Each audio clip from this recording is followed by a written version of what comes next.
ya. Ya. Oke, Nyai, fenomena anak yang siapapun yang hilang di pendakian, sebetulnya ada apa sih, Nyai? Oke, anak yang hilang di pendakian kadang-kadang sebenarnya sih mereka itu sebelum berangkat atau sebelum naik itu sebenarnya harus minimal izin dulu atau mereka berdoa dulu untuk dijaga. Kadang-kadang mereka saat lagi jalan atau mereka ada bicara atau bicara yang membuat memancing untuk makhluk astral ini atau orang-orang gaib ini untuk mendekat mereka. Kadang-kadang mereka bisa masuk ke alam gaib seperti itu. Jadi saya sarankan buat siapapun yang mendaki, bagus kita berdoa atau apapun. Kalau saya pribadi, kadang-kadang saya kalau pergi ke gunung atau saya mau naik seperti itu, kadang-kadang saya nyalakan rokok. Saya nyalakan rokok atau di pinggir batu, saya panggil untuk mereka, untuk ini saya kasih rokok permisi untuk saya naik sama saya aman supaya saya tidak diganggu seperti itu.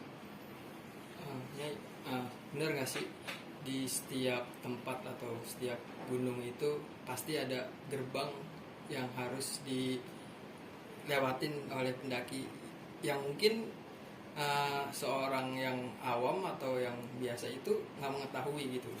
Ya, kadang-kadang kan namanya di gunung itu kadang-kadang itu ada pintu alam gaib, pintu gaib, ada pintu istana. Kalau orang yang punya kelebihan kadang-kadang mereka melihat ada istananya. Tapi kalau orang yang biasa ya pasti mereka tidak melihat. Kadang-kadang yang mereka jalani, kadang-kadang ini udah dijalani. Kadang-kadang kan ada perasaan mau salah jalan atau mau nyimpang, mau melihat sesuatu. Itu kadang-kadang menyimpang begitu, kadang-kadang jadi salah jalan, masuknya ke alam gaib atau ke gerbang seperti itu. Nah, untuk orang kita yang awam gitu Nyai, apa sih yang harus dilakuin sebelum kita melakukan misalkan naik gunung atau ke tempat-tempat yang seperti itu? Ya, biasanya makanya saya bilang tadi berdoa, doa minta sama Allah Ta'ala untuk dilindungi. Kedua lagi, kalau saya ya biasanya saya tuh biasanya sih nyalakan rokok kalau saya pakai rokok. Kalau ada yang rokok atau saya nyalakan, atau kita bikin kopi lah minimal supaya kita nggak diganggu. Kadang-kadang mereka itu melihat kita jalan, kadang-kadang risih.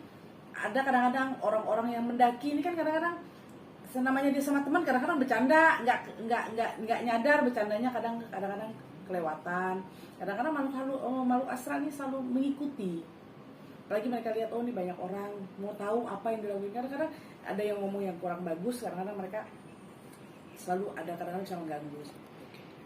Nih, kalau emang nyalain rokok gitu atau kopi gitu, itu diletakin gitu aja dan memang sebagai syarat apa gimana ya? Sebagai syarat sih biasanya. Kalau kami orang Kalimantan ya, saya nggak paham untuk di daerah Jawa. Kalau untuk kita yang orang Kalimantan biasanya saya seperti itu. Saya nyalakan rokok, saya bilang nih saya mau izin, saya mau naik ke sini supaya saya di jalan nggak diganggu. Kalau bisa saya mendakinya lebih cepat, jangan dilambatin atau jangan dikasih gangguan apapun. Saya biasanya seperti itu. Ya, bener gak sih kalau kita kan manusia bisa melihat, yang bisa melihat, yang nggak bisa melihat. Begitupun sebaliknya, apa begitu juga yang Di alam sana. iya. Alam sana kalau dibilang nggak bisa lihat, kadang-kadang semua orang bisa lihat, tapi untuk tembus ke alam kita kadang-kadang belum tentu mereka bisa. Biasanya bagi orang yang punya kekuatan, mereka yang punya energi atau mereka yang punya kekuasaan, mereka bisa lihat kita semua, hampir semua mereka bisa lihat. Berarti ada perbedaan di manusia dan di alam lain. Pasti Kalau beda. manusia kan ada yang orang yang bisa melihat makhluk lain dan ada pun yang nggak bisa gitu Nyai. Iya, kalau mereka di sana bisa lihat kita, tapi mereka belum tentu bisa menyeberang ke alam kita. Bukan apa ya? Ada penguasa yang bisa menyeberang. Nggak sembarangan orang bisa menyeberang ke alam kita. Sama juga orang kita manusia juga belum tentu bisa menyeberang ke alam mereka. Tidak segampang balik telapak tangan. Mereka juga sama seperti itu. Tapi mereka bisa lihat kita hampir semua. Oke. Nyai, kan tadi Nyai bilang ya kita jaga sikap, jaga ucapan, jaga mulut gitu. Nah, ketika kita sudah melakukan itu semua, mungkin gak sih memang makhluk gaib itu yang seneng sama kita nih, mungkin nggak? Ya, kadang-kadang mereka senang ada. Senang dengan kita bisa. Karena mereka melihat mungkin kadang-kadang namanya kita tidak rasa, tidak sadar kalau kita ini punya penjaga atau kita punya leluhur yang menjaga. Kadang-kadang kan banyak orang yang tidak sadar kalau dia punya penjaga di belakang. Kadang-kadang kontak energi sama-sama mereka itu pasti kuat. Kadang-kadang dari sana kalau merasa kenal dengan yang kita bawa, kadang-kadang mereka mau kontak dengan kita. Oke, kalaupun itu terjadi, pada akhirnya dianggaplah hilang ya, dibawa ke alam mereka. Apa yang dilakukan sama mereka? Dilakukan kadang-kadang sih mereka mau mengenalkan ini alam mereka seperti itu. Kadang-kadang seperti itu. Kadang-kadang juga memang disengaja diputar-puterin supaya kita itu tidak sadar untuk pulang. Jadi kita kayak orang yang dilupakan untuk merasakan bahwa waktu kita ini ternyata hari udah malam atau saya lapar, tidak ada. Pokoknya serasa kita itu dilupakan semua yang terjadi di alam dunia seperti itu. Iya, ini kan dalam kasus banyak yang teman-teman kita alami, ada yang kembali dan ada pun yang tidak kembalinya. Ya, kalau yang sudah tidak kembali itu biasanya itu memang ada kayak macam makhluk halus itu ada yang sudah menyukai. Kadang-kadang mereka menyadari menanyakan dengan kita. Kadang-kadang tuh nanya juga, enggak langsung mereka bilang kamu langsung masuk, enggak pulang, bukan. Kadang-kadang dia nanya, dia tanya kamu betah nggak di sini? Ada yang bilang kita betah ya bertahan, ditahan mereka. Tapi kalau kita bilang saya mau pulang ya pulang. Seperti itu. Berarti kita bisa menyampaikan ketika di kondisi sudah. Ya, kadang mereka pasti tanya. Tidak akan mungkin mereka langsung ambil kamu langsung bertahan gitu. Pasti. Kenapa jujur? Kadang-kadang kita punya alam sadar, kita pasti bisa sadar. Dalam kasus ini kan awalnya kan kita memang sadar gitu. Kita sedang jalan di tempat kita nih.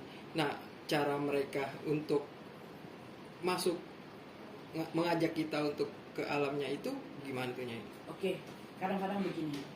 Ada pintu mereka. Pintu mereka ini kita masuk. Memang disengajakan diarahkan untuk kita masuk.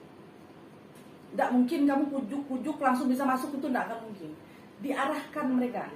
Seandainya ini jalur kita lurus saja, pasti akan ada yang membuat perasaan kita yang harus balik dengan rasa penasaran kita. Harus ke sana, arahkan ke sana seperti itu. Itu memang di mereka sudah memberi petunjuk buat kita untuk menyeberang. Kadang-kadang kita jalan ke sebelah sana, ternyata kita udah masuk ke alam mereka. Biasanya kita dikawal. Atau mereka bawa kita ngobrol dengan orang, pura-pura jadi teman kamu, atau pura-pura menjadi siapa, yang membuat kita hayal ngobrol, nggak tahu kita masuk konsep. Ya, dalam artian disesatkan ya, Nyai? Ya. Oke. Seperti itu. Oke. Nah, dalam case para pendaki, kita nggak ngomong cuma Gibran ya, kita ngomong case para pendaki yang lain yang mengalami hal yang sama gitu loh. Ketika dia kembali karena kemauannya atau apapun gitu, itu selalu di kondisi yang mereka sudah lemas dan hampir nggak sadarkan diri gitu. Iya, karena energinya kan beda, karena mereka nggak makan. Kalau kita di sana kan kita merasa kita nggak lapar, padahal kita di sana tuh di dunia ini kita udah lapar. Di sana mana ada lapar, karena waktunya perasaan kita masih setengah jam atau 1 jam. Ternyata di sana kita udah beberapa hari. Makanya kita keluarnya kadang-kadang lemes, nggak ada energi karena kita nggak makan. Mungkin nggak Nyai sampai bertahun-tahun? Bisa. Kalau sudah bertahun-tahun tuh biasanya ada yang sudah memang ada yang menikah sama orang gaib. Dan mereka ada bersahabat dengan orang gaib seperti itu biasanya. Boleh tanya orang-orang yang sudah bertahun-tahun masuk ke dalam alam gaib, pasti mereka ada temannya, ada sahabatnya. Tapi dalam artian memang tidak dilukai ya Nyai? Enggak, jarang mereka melukai. Hanya karena senang pastinya? Iya, jarang mereka melukai. Kecuali kalau kita memusik ya, pasti kita dilukai. Tapi kalau memang mereka mengarahkan kita untuk jadi sahabat mereka, jadi teman, kadang-kadang mereka nggak pernah melukai. Hampir nggak pernah melukai.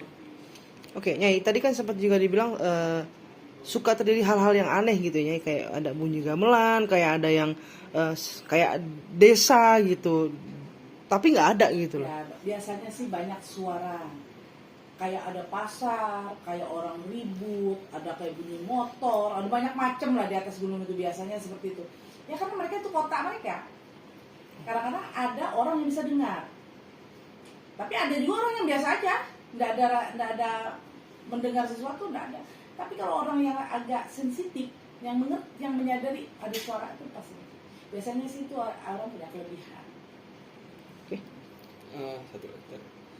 Dalam kasus Gibran ini, dia bilang dia melihat tim SAR yang lalu lalang di depan dia gitu. Tapi tim SAR itu tidak melihat dan Gibrannya yang hilang ini melihat. Nah, ketika berapa sehari dia baru ketemu. Nah, ketemunya itu di situ juga Nyai. Ya itu biasanya ditutup sama orang baru. Ditutup. Kita bisa lihat, orang sama nggak bisa lihat. Bahkan kita nggak bisa berkomunikasi untuk memanggil. Tidak akan bisa karena ditutup. Makanya, sedangkan dia juga nggak sadar kalau orang cari dia. Iya. Kenapa? Karena ditutup. Karena makanya saya katakan tadi, kita tidak menyadari bahwa kita ini sedang lagi ada masalah apa di dunia. Karena kita masuk alam mereka, kita berasa nyaman aja, biasa aja. Kita pikir ya orang lewat ya biasa aja. Padahal itu orang mencari kita, karena kita nggak sadar. Berarti dalam film yang ada tentang pendakian gunung dia hilang, dia menceritakan seperti itu, berarti kisah itu benar berarti yang ada ya? Pasti itu benar. Karena itu pasti yang mereka, pengalaman mereka.